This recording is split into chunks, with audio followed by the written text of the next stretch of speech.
The title race could potentially be over. Liverpool were winning the league by 5 points this point of the season. Arsenal have a chance tonight to go 8 points clear if they were to beat Liverpool. Are we questioning if the title race is over if Arsenal go on and win tonight, JD? It's far from over. It's far from over. No titles ever won in January, especially turn of the year. There's still going to be so many twists and turns.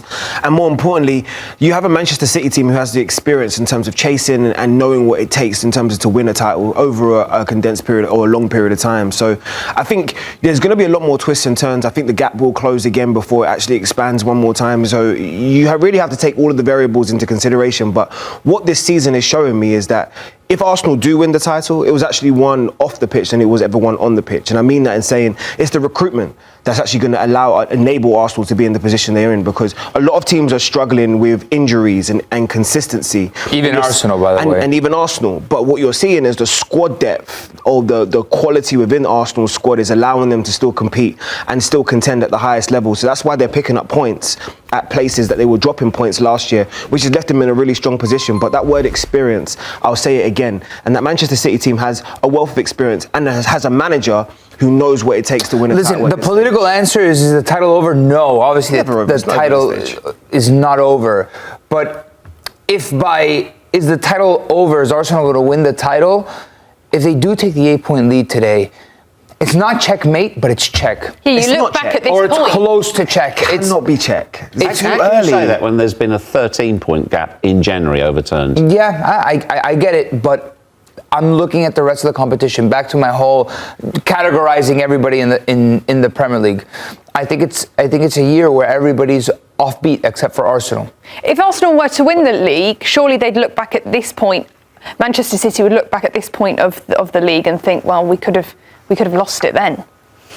Yeah, but in the same way you don't win titles in January, you don't necessarily lose them either. They're not in a great run at the moment. They're not taking the chances. It's as simple as that. They're not. Pep said this himself after the game. Also, as well, let's see what they do in the January transfer window. There's no question. Yeah, they have got real defensive issues, but at the same time, they're not scoring the goals that they were previously. But there's a long way to go. I've seen for sure there's a long way to go. I've seen too many title races, because then what you've got to call into question, let's just say, God forbid, Declan Rice and Gabriel get injured. Say that Arsenal lose 2 big players. It's possible. And then also, come March, mentally, how do Arsenal handle it? Not won the title for 20 years. Facts. And City get that little bit closer. Long way to go in this.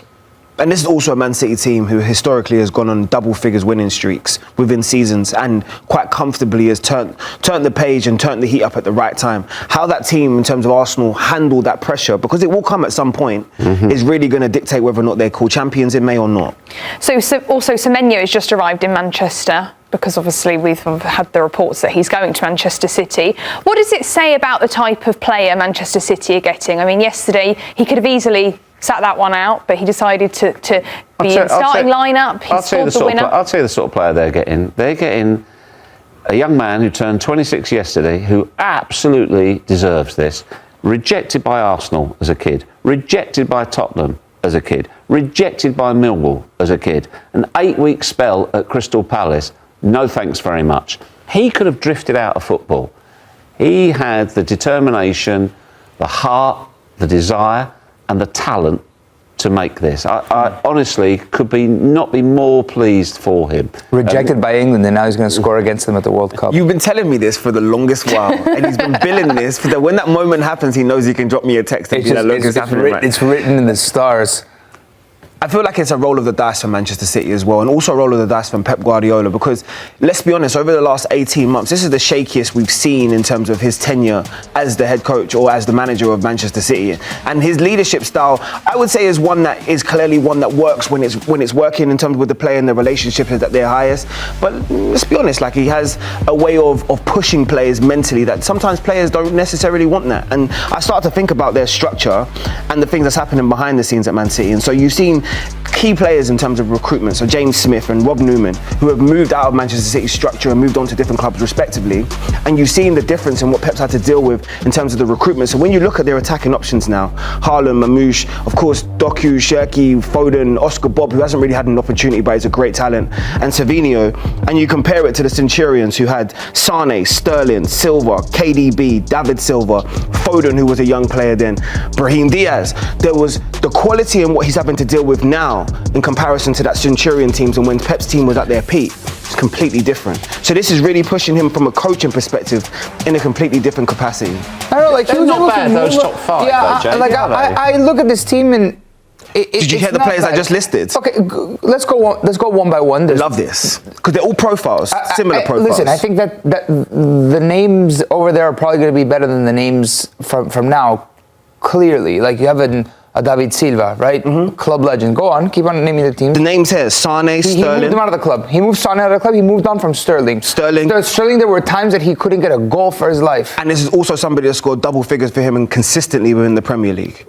So he's looking for players that can replicate the consistency that was shown in those prime players. But at one point he said, I need an upgrade from Sterling. You know, like he moved on, and he's done that with a lot of players now. He did it with Son. He got rid of him in 2 seconds. And that's true. But what he was saying is, when you think about respectively that team, the chemistry they had, the moment they had in terms of building those dynasties, as we would call them, to what he has now. Do you think they have the same level of consistency? Because we can turn around and ask our question marks about Raheem Sterling, about Leroy Sané. No, I think they were more consistent back then. But they were producing. They were a shark team back then. We're not even talking about Riyad Mahrez, who's in that same conversation about players that have come and gone in the Manchester City sky blue.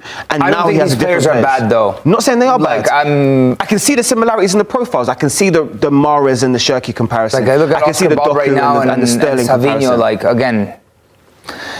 It's a tricky place for Semenyo to show up and try to have that same protagonism that he's having at Bournemouth, right? It's a completely different job. It's a completely different job he's got there. And you got to make the most of your minutes that you get, right? I don't know. It's like look at Semenyo. Sure, Where on the right-hand side. Where do you think he's going to fit in? Where you think he's going to sit Doku? He has to do. There's got to be rotation. You're not going to sign him. There will be rotation, but for me, A1 right now, or at least the way that I perceive that Pep uses Doku, because I think Doku's a completely different profile to everything that he has. His option one is Doku at the moment. Okay, so if option one is Doku, then who would you say that? So where's Semenyo going to play? Yeah, when Doku doesn't. Doku's injured. You're going to sign someone for $88 million it's Manchester middle City. of the season and say, I'm going to put you on the bench. That's the sadness of modern football. You can go sign somebody for a ridiculous sum of money and say, yeah, you'll be our backup guy. Look at what Arsenal did with Eze, bro.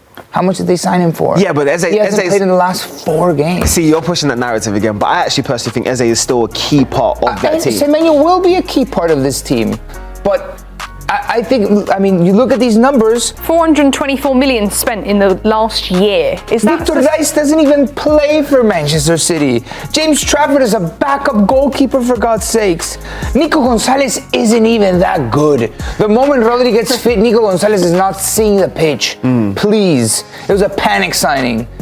Like, he's quality, but not Man City quality. He couldn't cut it out at Barca. I can see the similarities. Modern football. I can see the similarities in a lot of his signings from the players and the squad that he created history. He's really trying to find similar profiles in players that can replicate the excellence that was there before. Unfortunately, there's one aspect which a coach can't control, which is consistency and confidence. And a lot of those players that he's signing have had spells of confidence, but haven't had the consistency that Pep demands from his players on an everyday basis. PSG didn't need Kvaratskhelia. They went out and got him, and they won Champions League. So you're saying there's one player away? Is that what you're saying? Man City need one player? I'm just saying, sometimes when you think a player doesn't fit, he ends up being the entire difference. Leandro Trossard proved to be the perfect antidote to Arsenal's attacking frustrations following Mikel Arteta's candid remarks about Victor Gyökeres. Gyökeres may have struggled to truly impress since his summer arrival at Arsenal, but over the weekend, there was finally a glimpse of what he is capable of.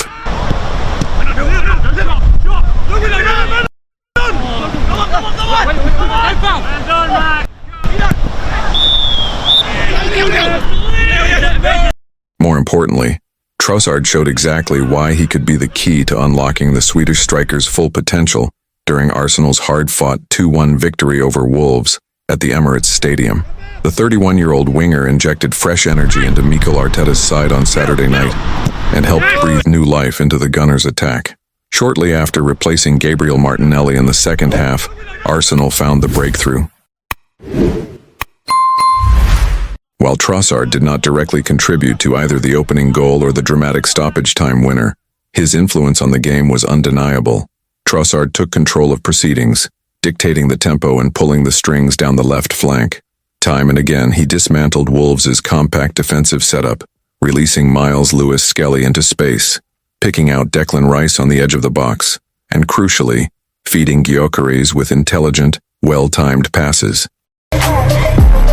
Operating as a creative hub, the Belgian showcased his playmaking qualities, delivering sharp, purposeful distribution.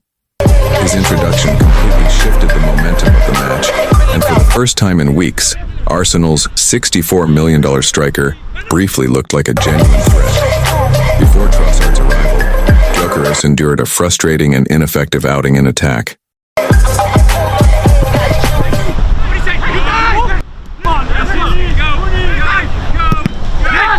In fact, the Belgian was the only player to carve out a clear-cut opportunity for the 27-year-old forward, slipping a simple yet incisive ball in behind the Wolves' backline. Gyökeres controlled the pass, beat his defender, and aimed for the far post.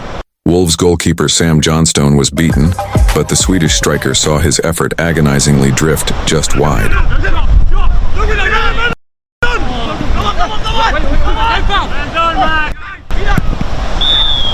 If Arteta truly wants to get the best out of Gyökeres, then granting Trossard a more prominent role in the starting 11th could be the solution.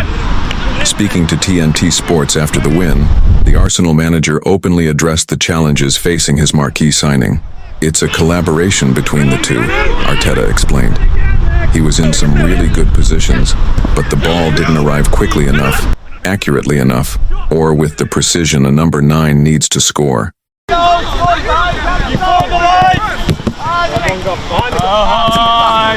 But his commitment and intention were there, and we have to keep pushing. Arteta was equally vocal in defending Gyökeres prior to the match, urging patience with the striker's adaptation to English football.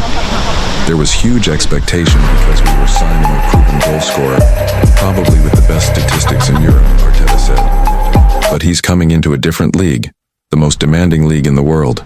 What happens if he doesn't score in 5 or 6 games? That was the only question I asked him. How are you going to react if you don't score in 5 or 6 matches? Can you handle that? And what about the next 100 games? That's what people need to see. The sample size is still very small, so leave him alone. Let him do what he does best. Support him, and I'm convinced things will come good." That message from Arteta resonated beyond the Emirates. In the days following the Wolves' victory, the debate around Gyökeres intensified among pundits, supporters, and former players.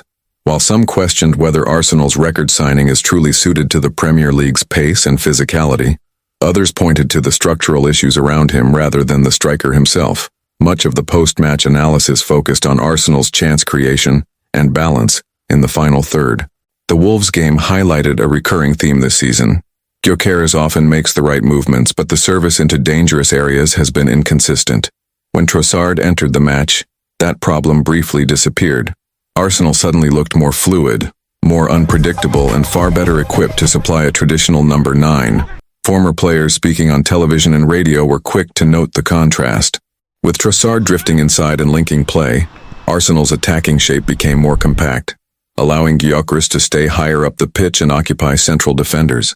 That, in turn, created space for midfield runners like Rice and Ødegaard to arrive late in the box.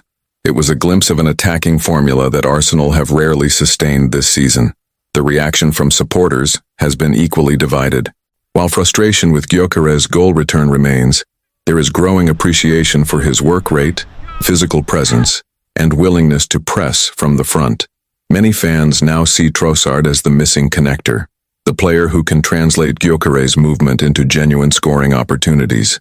Internally, Arteta faces an important decision. Persisting with a front line that isolates Gyökeres risks damaging the striker's confidence, especially with tougher fixtures on the horizon. At the same time, promoting Trossard to a regular starting role could mean reshuffling wide positions and reducing Martinelli's minutes, a bold call that would not come without consequences. Yet football at the highest level often comes down to chemistry rather than reputation.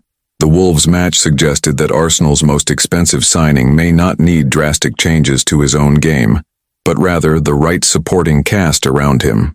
If Arteta embraces that idea, Gyökeres's slow start could soon be remembered as nothing more than a difficult adjustment period. For now, the pressure remains.